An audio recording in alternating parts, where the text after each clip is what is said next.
Hi all, and welcome to my humble abode. This week's book of the week was Declutter Your Mind, How to Stop Worry and Relieve Anxiety and Eliminate Negative Thinking. Now this book I got from the Kindle, so I can't show you the book because I read it on my phone. It's about 157 pages and it is a great read. This book is, it says it's not a self-help book, but it is. It's just like every other self-help book that this one is by S.J. Scott and Barrie Davenport. If I didn't mention it, I'm sorry.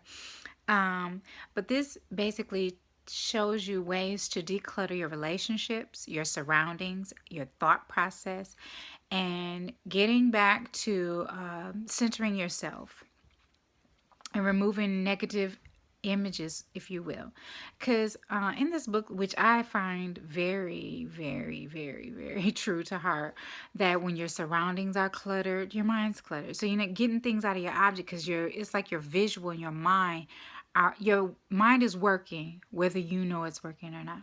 So that's how you can get subliminal messages and things like that through television, because even though you might only see a light switch on the wall, your peripheral and every other thing that your eyes saw is in your mind, So this book is great.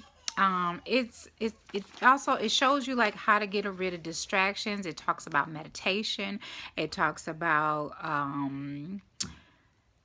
taking time to look in the positive light on relationships, how to build them, and sometimes how to get rid of people, and knowing when you need to get rid of people.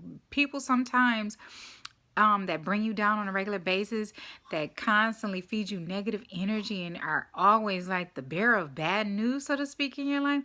Those things are cluttering your brain. So, I mean, you don't think about it like that because sometimes these negative people are very close to you, parents, etc. But it's a way of putting these people aside and not in your day-to-day, which may cause you a lot of stress, a lot of anxiety.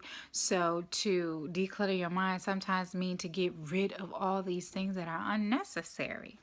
It starts off beginning with deep breathing and meditation, which is beautiful. After all these months, I'm doing meditation. I can only get about a minute of meditation in, and I do it on a regular basis, but your mind just wanders, but it tells you to just keep trying. And I'm still trying, so I'll make that 30 minutes one day.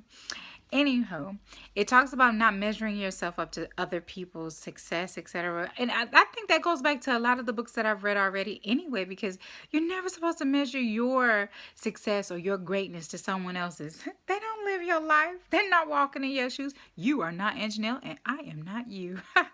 Yeah.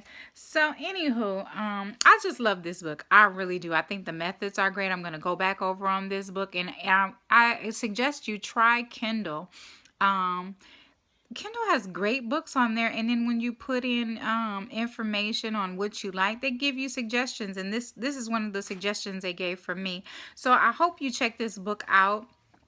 Again, the book is Declutter Your Mind, How to Stop Worry and Relieve Anxiety and Eliminate Negative Thinking by S.J. Scott and Barrie Davenport. And I'm going to use a lot of those things a lot of the things that were in the book, because I mean, I need that. I really do. I mean, self-improvement is self-improvement, right? All right. So anywho, thanks again for watching my review. I hope you check the book out, and I hope it helps you in any way, in every way, but in any way possible. All right. Love yourself, and thanks for watching. Bye-bye.